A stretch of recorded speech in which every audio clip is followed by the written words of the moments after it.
Assalamualaikum warahmatullahi wabarakatuh. Bismillahirrahmanirrahim. Alhamdulillahilladzi an'ama alaina bi ni'matil imani wal islam. Wassalatu wassalamu ala asrafil anbiya'i wal mursalin Sayyidina wa habibina wa maulana Muhammadin wa ala alihi wa sahbihi ajma'in, amma ba'du. Saudaraku yang dirahmati oleh Allah subhanahu wa ta'ala, dalam kesempatan yang insya Allah penuh barokah ini, mari sama-sama kita isi, kita manfaatkan dengan mengaji kitab Wasiyatul Mustafa Sallallahu Alaihi Wasallam kepada Sayyidina Ali karamallahu wajhah, dengan harapan mudah-mudahan Allah subhanahu wa ta'ala senantiasa memberikan petunjuk dan cahaya ilmu kepada kita semuanya, dan mudah-mudahan kita semuanya kelak mendapat syafaat junjungan kita Rasulullah Sallallahu Alaihi Wasallam di hari kiamat nanti. Amin amin ya rabbal alamin. Bismillahirrahmanirrahim. Ya Ali, wahai Ali, walil alimi salasu alamatin sidqul kalami wastinabul harami wattawadu'i. Walil alimi, tetap bagi orang alim, salasu alamatin, memiliki 3 ciri atau 3 tanda. Sidqul kalami, 1, jujurnya pembicaraan. Wastinabul harami, 2, menjauhi barang haram. Wattawadu'i, 3, dan tawadu atau rendah hati. Saudaraku yang dirahmati oleh Allah subhanahu wa ta'ala, ketika junjungan kita Rasulullah Sallallahu Alaihi Wasallam sedang berhalwat berdua dengan Sayyidina Ali karamallahu wajhah, di situ beliau banyak memberikan nasihat-nasihat, arahan-arahan, wasiat kemuliaan, dan wejangan-wejangan luhur.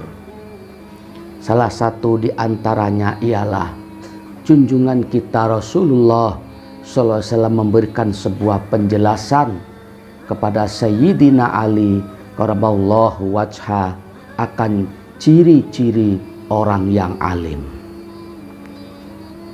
Apa saja sih ciri atau tanda orang alim tersebut?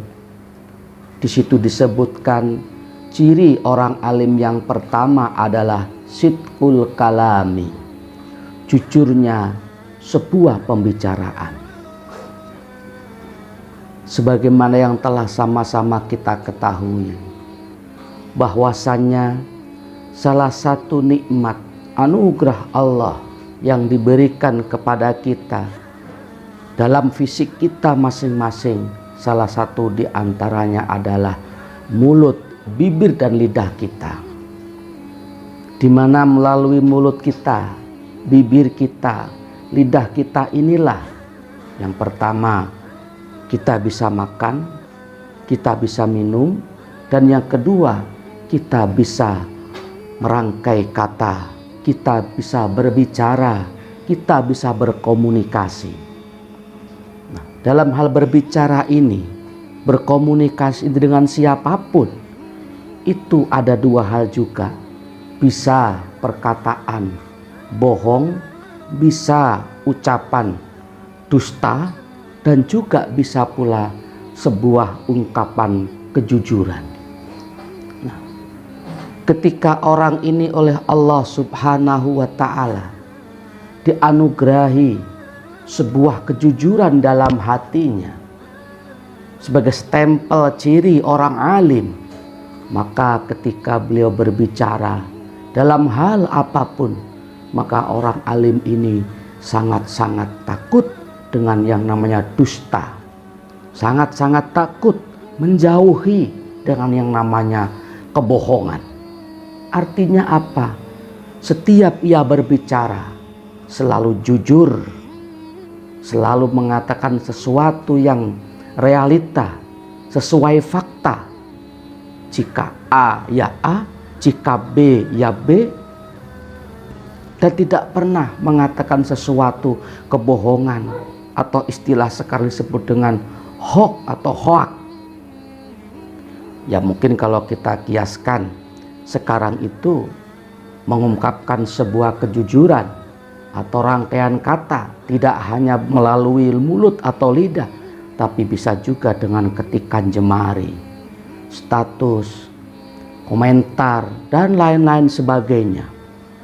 Maka jika orang tersebut memiliki ciri seorang yang alim, merupakan anugerah dari Allah Subhanahu wa Ta'ala yang tidak semua orang diberikannya, maka orang tersebut ciri-cirinya sangat menjauhi dusta, menjauhi kebohongan, dan selalu berkata jujur, jujur dan jujur dimanapun dan kapanpun. Sehingga bobot kualitas lidahnya betul-betul ada nilainya. Bobot pembicaraannya betul-betul bisa diyakini kebenarannya. Ini yang pertama, ciri orang alim, sidqul kalami, jujurnya sebuah pembicaraan. Dengan demikian bisa diambil pemahaman sebaliknya. Berarti kalau ciri orang alim, orang yang ngerti, orang yang memiliki keistimewaan ini, sidqul kalam, jujurnya pembicaraan, maka kebalikannya ciri orang yang jahil, orang yang bodoh, yang tolol, yaitu selalu berbohong dalam berbicara. Na'udzubillah tsumma na'udzubillah min dzalik. Kemudian yang kedua, sebagai ciri orang yang alim adalah wajtinabul harami. Ia selalu menjauhi barang-barang yang haram, yang dilarang oleh Allah Subhanahu wa Ta'ala. Bukan masalah enak dan tidaknya, bukan masalah senang dan tidak senangnya, bukan masalah hobi dan tidak sukanya, bukan itu. Ketika ia ngerti bahwa perkara tersebut, perbuatan tersebut, makanan, minuman, apapun itu, ketika sudah dinas oleh Allah, dijelaskan oleh Rasulullah Sallallahu Alaihi Wasallam mungkin bahwa itu adalah larangan Allah, diharamkan oleh Allah, maka orang yang alim ini akan sekuat tenaga, sekuat pikiran jiwa raganya akan menjauhi, bagaikan ia menjauhi kobaran bara api yang hendak membakarnya.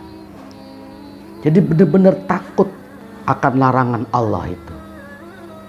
Contoh misalkan minum minuman keras, contoh misalkan konsumsi babi, anjing, atau mengkonsumsi binatang yang tanpa disembelih dengan tidak menyebut asma Allah, dan lain-lain sebagainya. Banyak keharaman-keharaman yang ia ketahui.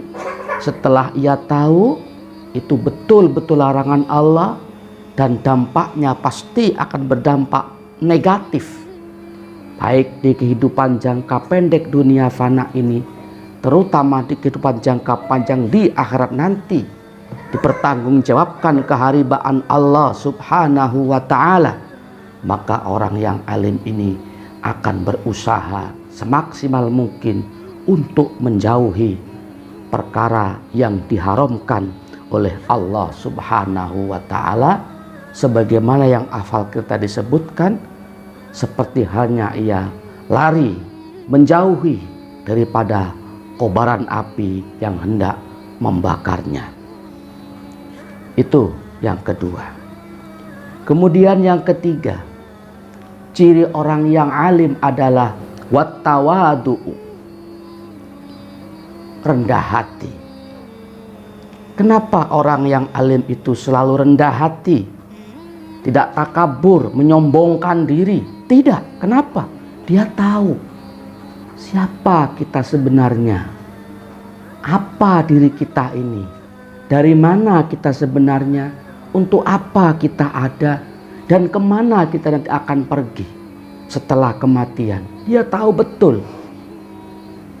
Setelah dia mengetahui bahwa manusia itu berawal dari setetes air nutfah yang menjijikkan, kemudian dicipta oleh Allah maujud ke muka bumi ini, dari bayi, anak-anak, remaja, dewasa hingga tua, yang ganteng, yang cantik, yang punya jabatan, yang tidak punya jabatan, yang kaya, yang melarat, pejabat, rakyat, kuli, tani, pedagang, tukang, dan lain sebagainya.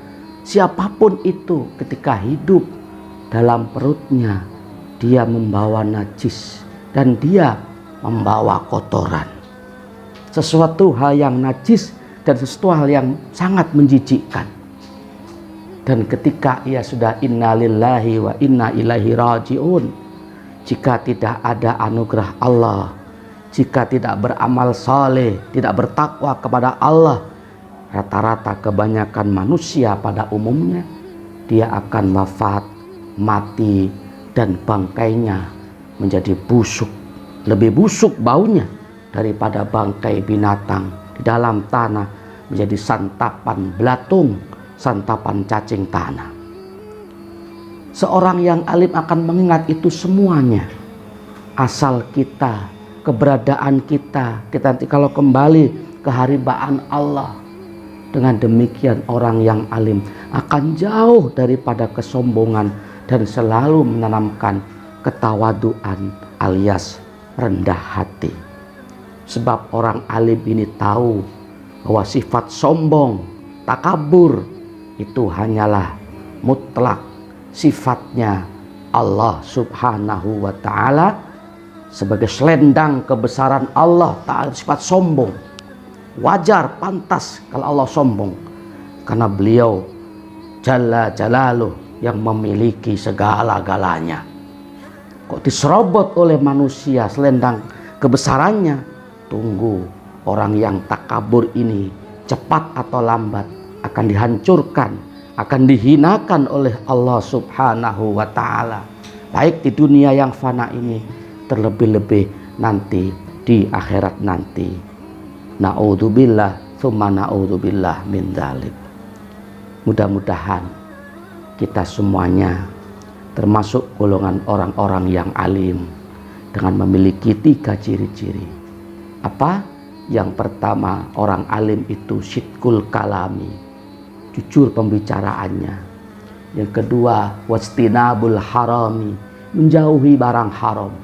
Yang ketiga, wattawadu'u, rendah hati, tidak menyombongkan diri. Sedikit yang Al-Faqih dapat sampaikan, mudah-mudahan dapat dimengerti dan difahami, dan mudah-mudahan kita semuanya dapat mengamalkan dalam kehidupan sehari-hari, sehingga kita termasuk orang yang selamat fid dini wa dunya hattal akhirah. Amin, amin, ya rabbal alamin. Terima kasih. Mohon maaf atas segala khilaf dan kekurangan. Hadanallah wa iyyakum ajma'in. Assalamualaikum warahmatullahi wabarakatuh.